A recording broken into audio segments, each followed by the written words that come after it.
Chair recognizes Representative Blackmon for an invite resolution. Thank you so much, Mr. Speaker, members of the House. We have done a terrific job, y'all have, of honoring men and women in uniform across this state. We are fortunate today to have that group from Middle Georgia. We have a number of commanders from Robins Air Force Base and a group of community leaders. I'd ask them to stand briefly if we could just say hello to them as House members.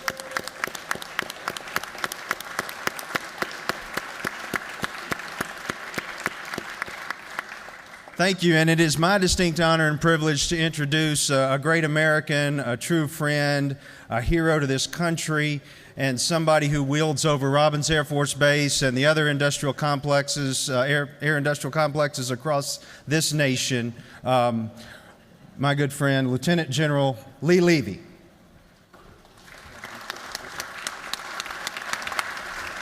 Mr. Speaker, Shaw, thank you very much. Normally, I'm sure you're used to other more important forms of address, but this morning I'm going to address you as airmen. So good morning, fellow airmen. Good morning to my fellow airmen community leaders up in the gallery.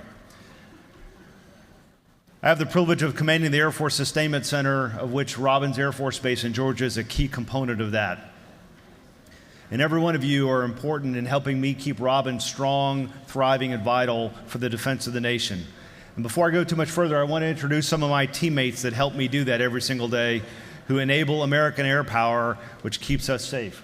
So the first person here to my right next to Rep. Blackmon is Major General Buck Waldrop from the Air Force Reserve Command, who is headquartered at Robins Air Force Base and one of our key mission partners. Next to him is our senior mission representative from Robins Air Force Base, the commander of the Warner Robins Air Logistics Complex, Brigadier General John Kubinick. Next to him is Colonel Mark Potsy Weber, the commander of the J-Stars wing, the air control wing there. What's great to note about Potsy is that he's an Air National Guardsman. He's a career member of the Georgia Air National Guard, part of our total force team that makes American air power seamless, feared, respected, and credible across the planet. To his right, I've got Colonel Jeff King, the commander of the Air Base Wing, the 78th Air Base Wing, which is sort of the mayor of the installation commander.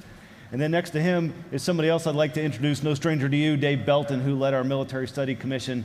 And Dave, thank you very much for doing that. That made a huge impact on the state of Georgia and its military installations.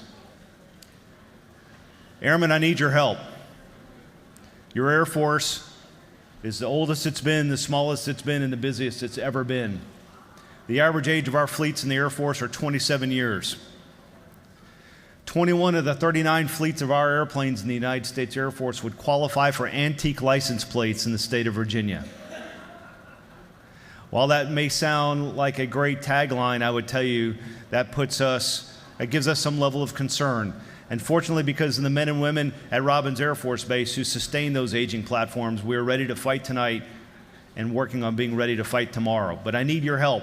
I need your help taking care of Robins, Moody, Fort Stewart, Fort Gordon, Fort Benning, Kings Bay, all of the military installations in the state of Georgia. Not only taking care of those installations, but taking care of the families of those soldiers, sailors, airmen, and Marines who do our nation's bidding.